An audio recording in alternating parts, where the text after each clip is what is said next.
Good morning, and today I'll be showing you how you can get the best prompt formula for ChatGPT. So first up, you're gonna go ahead and go to the ChatGPT website.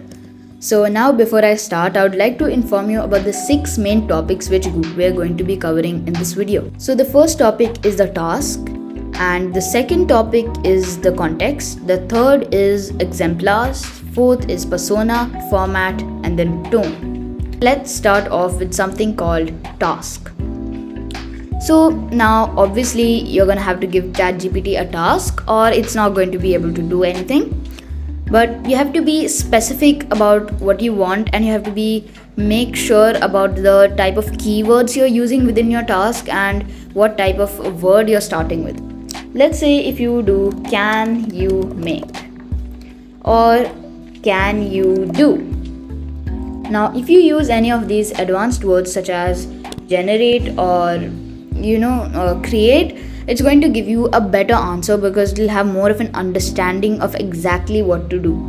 Because if you're telling it to do something, it's going to just only do what you said to do. But if you tell it to generate, then it'll be a little bit more creative about what it can do and what it can't do.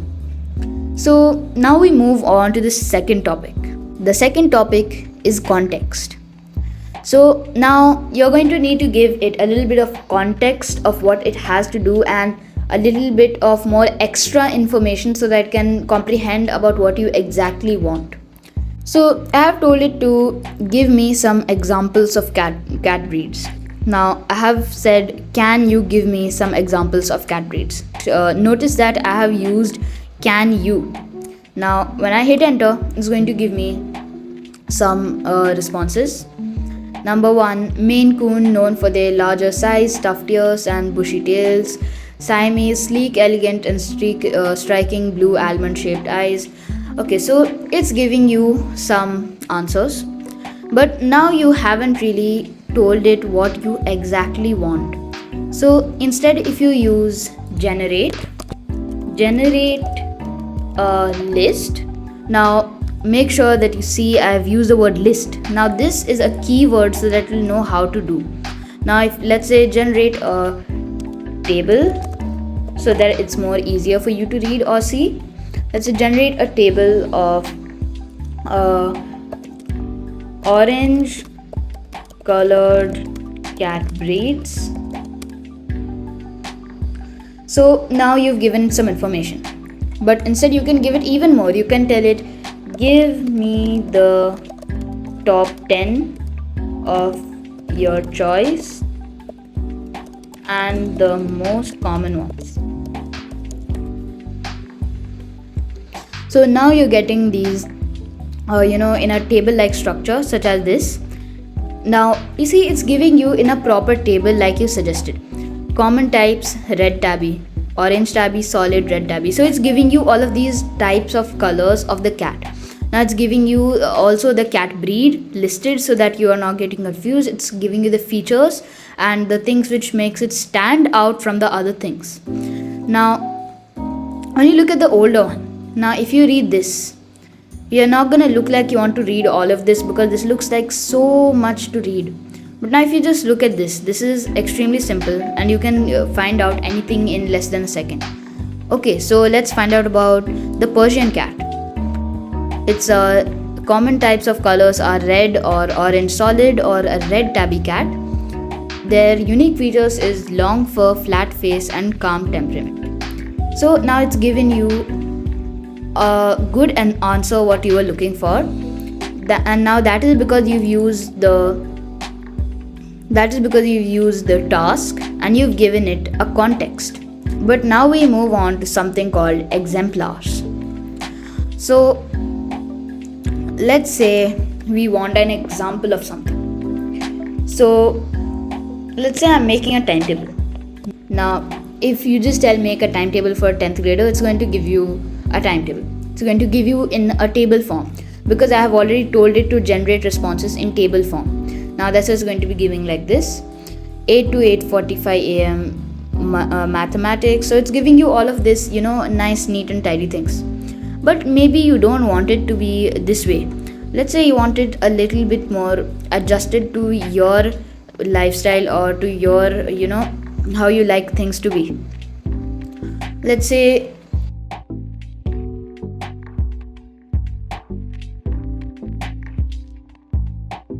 so I've made a prompt saying generate a timetable for a 10th grader who doesn't like to study. Make the timetable something like this.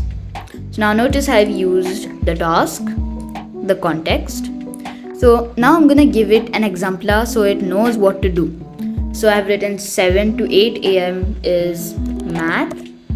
Then after that you do 8 to 9 a.m. is, let's say, science, and now you get a 30-minute break.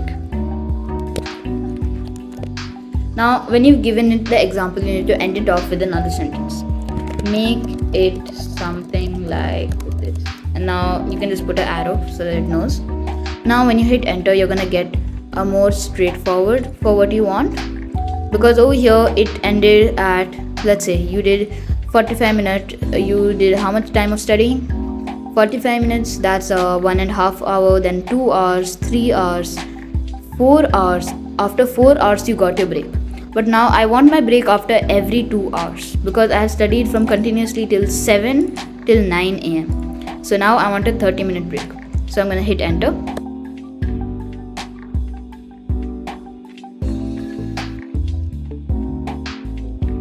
Okay, so now it has generated our timetable. Now as you can see, it gave us a proper timetable. 7 till 9 a.m. is for maths and science. Then you get your 30-minute break. Then after that, English language arts, then you get another break. Now you will get another break and another break.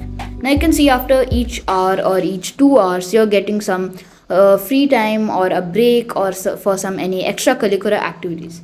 Now this is because it's for somebody who doesn't prefer studying.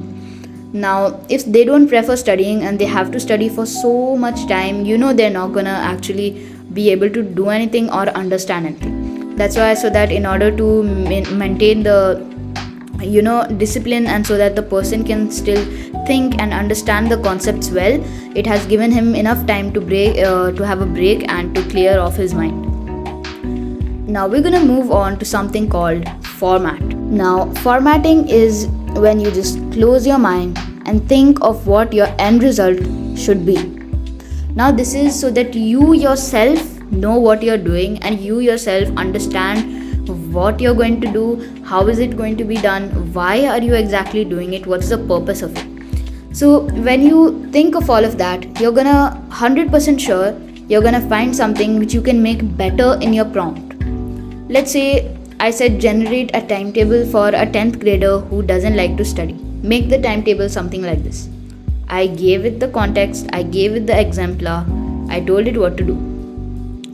But now something is missing from it. It's just like as if there's a continuous study and break and study and break. Now because nobody is going to study for the full day for study and break and study and break, so they're going to need time to eat food because they're not a machine, they're a human being. That's why they're going to need to have all of those activities and all of that things to actually understand their concept well. So now when you've thought of that, you're gonna find something which was missing from your prompt and which you can make it into a better prompt. Okay, so now we move on to something called persona. So now we have already done this, generate a timetable for a 10th grader who doesn't like to study. So let's take another prompt. Okay, so I have gotten a prompt right here and I'm gonna enter it. So I said generate an email to my boss stating that my project is done. So it's giving us a sample. Subject and dear boss, I hope this message finds you well and all this. Okay, so it has given you a pretty solid email, but now this is way too short, so that's because you still have to add the extra context. Okay, so I have gotten another prompt here. Now I have given it even more context on what it needs to do, but now if I enter it, it's going to still give me something similar to this. But the way you can change this is by giving the chatbot persona. So what you can do in this is that instead of telling ChatGPT to do something, tell to ChatGPT like as if it's a person. So you're gonna take the exact same prompt. So I have taken the exact same prompt right here, but instead I'm gonna make it like as if it is ChatGPT who's giving itself a prompt. So I'm going to be saying, you are creating an email to your boss stating that the project is done. See, now when you have given it the persona, then it's going to make it longer and more, how you want it to be, because of the context you've given it. It's going to be like as if it's doing it for itself, because doing it for its own benefit. So if you can see the difference between the size of this and the difference between the size of this, now this is way bigger, this one is way bigger than the old one, and also it has even more better keywords and all of that. So now you can see, I hope this email finds you well. I am excited to inform you that the project name has been successfully completed.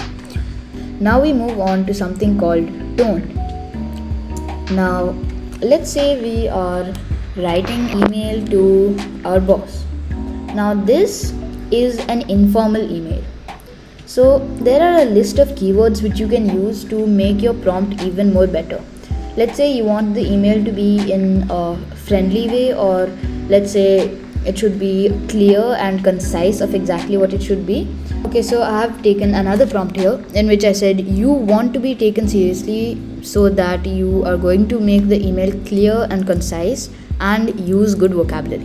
Now notice I've used persona here, you want, so you are, and I've used the context and the keywords, which is the tone of your prompt. Now it's telling you this version is direct, professional, and uses precise language to convey the message effectively. Now it tells us a complete thing of what you want in less than way too many words. Just in 2 to 3 paragraphs it tells us, and it uses good vocabulary which will impress the other person who is receiving the email. Let's say I am informing to you that the project has been successfully completed.